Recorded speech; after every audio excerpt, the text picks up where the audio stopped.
Hello, hello, hello again to another Agakale Reacts. Today we'll be watching Why Are the English So Bad at Language, Statistically Speaking, from K. Klein.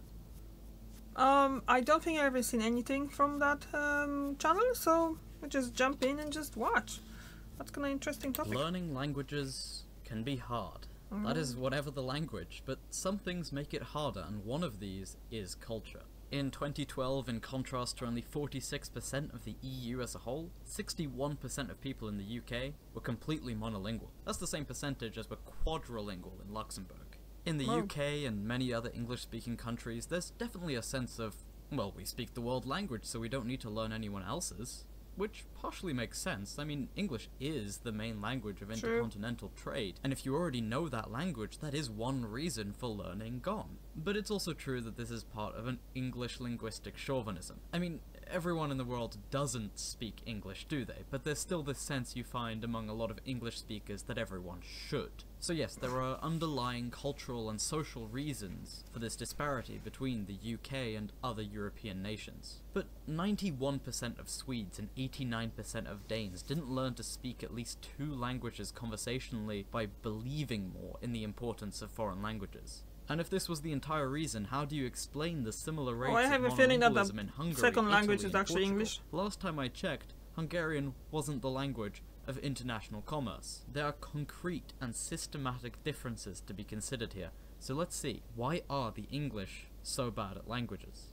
Now when I say English people, I do not mean to generalize. Let's not forget that native English speakers can learn other languages. In fact, monolingualism can be cured in anyone, and that's why this video is sponsored by italki. italki is, I wouldn't say just a language app, it's a whole set of language learning resources. It's a marketplace where teachers and learners can meet and communicate for a personalized language learning experience. You have one-on-one customized language lessons with high-quality native-speaking teachers, allowing you to fit learning into your busy life while keeping the access to resources and real human connection that you get from a proper tutor. A teacher helps you stay motivated, know what to learn next, and consider your long-term goals, which are all major factors in keeping your learning going. There are tutors all over the world teaching more than 150 languages at all times of day, so whether it's French, Spanish, or Standard Mandarin which catches your fancy, you can find someone for you on italki. Best of all, you pay per lesson on italki, no subscription, no commitments, and lessons start at only $5. I myself went and tried an Indonesian lesson with Teddy. And from tahun we can say ulang tahun, birthday. Repeat year, birthday. And if you put selamat in the front, it becomes happy birthday. And I learned a lot, so thanks to Teddy and to italki for making this meeting possible. And if you use my code, you can get $5 off your first $10 purchase. It's only available for the first 50 users, so get on that right away, say hi to Teddy from me, and thank you to italki for sponsoring this video. The most learned language in Sweden is English, to great success, with over 90% of the population claiming proficiency. Things look very similar in Denmark, with 86% of the population saying they can speak English. How does a non-native population become so good at another language?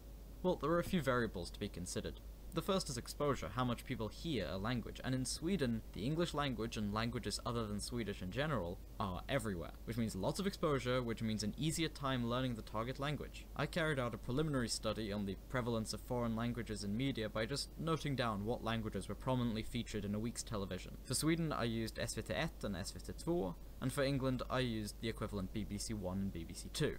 This is the pie chart for Swedish TV. As you see, less than 3/4 of programs are actually in Swedish, with English, Danish, and Finnish all being consistently represented throughout the week. If we take out all the national languages of Sweden, we're left with this, and we see that English represents a majority of foreign TV, but that we also have significant representation of Danish, Norwegian, and French. The other here includes Spanish, Icelandic, German, and other languages. Now, here's the pie chart for BBC England. And when I say pie chart, I mean more of a pie, an unsliced, uniform orange pie. There was not a single foreign language program or film showed on BBC One or 2 that week. Of course, this study is not all that great. It was done by one person quickly to prove a point. And this is just 2 channels in just 1 week, and a larger study would be much better. People watch way more streaming services than TV nowadays anyway, but that being said, I think it does quite nicely demonstrate the phenomenon I'm talking about. there's a definite difference in attitude and in practice when it comes to language exposure.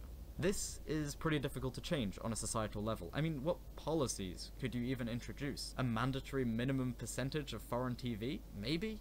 But you wouldn't want that to come at the expense of the local TV industry. I just don't think it's a very practical policy. However, it is a good thing to keep in mind as an individual language learner. Watch films, listen to music, that's the way you're really going to grasp your target language. But exposure in media isn't the only difference between England and Scandinavia. In fact, I'd say another factor has an even bigger impact. Schooling. In Sweden, children typically start learning English at around 7 to 9 years old, with consistent lessons generally up until when they finish school. Although foreign languages are technically required at primary school in England, the implementation of this has proven to be difficult with poorly designed curricula. And a little secret from inside the industry, a lot of those primary school language teachers do not speak the language they're teaching. They take a one-day course based around how to teach any language. So we need better salaries for primary school teachers to make it economically viable for university-educated individuals to take these job positions. A proper national curriculum for primary school languages would be useful. I did not realize that. Starting when children are young is one of the most important components to ending monolingualism.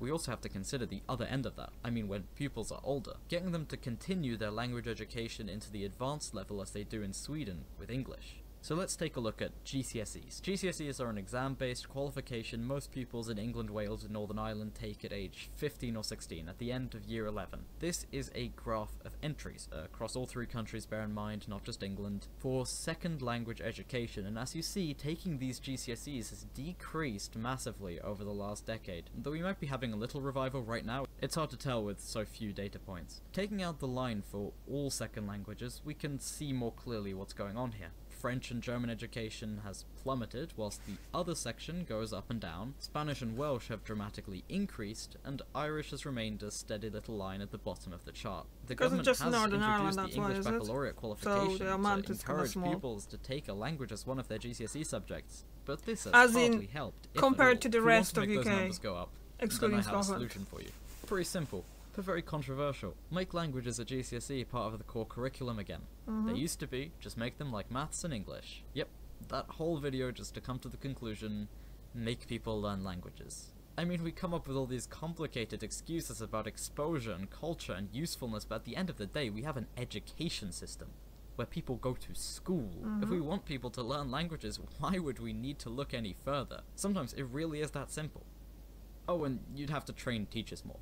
And pay them more if they're non-native in order to make the training and education worth their time. Learning languages is hard for them too.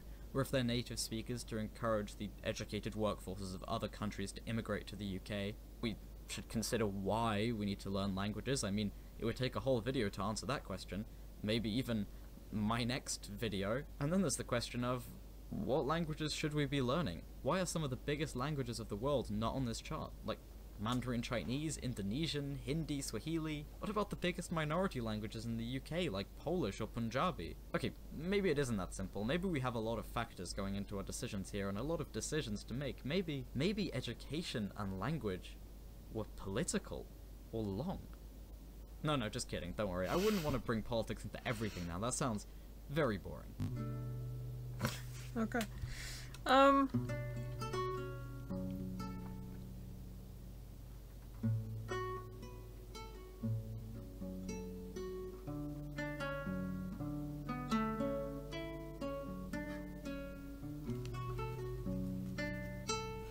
Okay, so there will be 30 seconds of patrons and stuff. Okay, so if you want more information about that channel, go to my description box. There will be link to the original video and to the channel itself.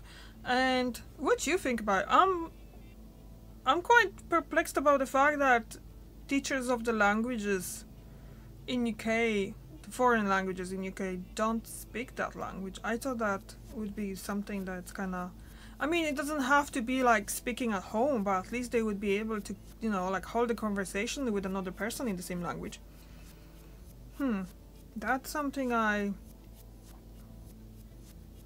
didn't actually think about it. I don't know if my teachers, I was taking German in my primary school and the secondary school in Poland, and well, I'm not speaking German because I never really learned it because I was never a good student, but now that I think about it, I wonder if my teachers were actually able to speak German.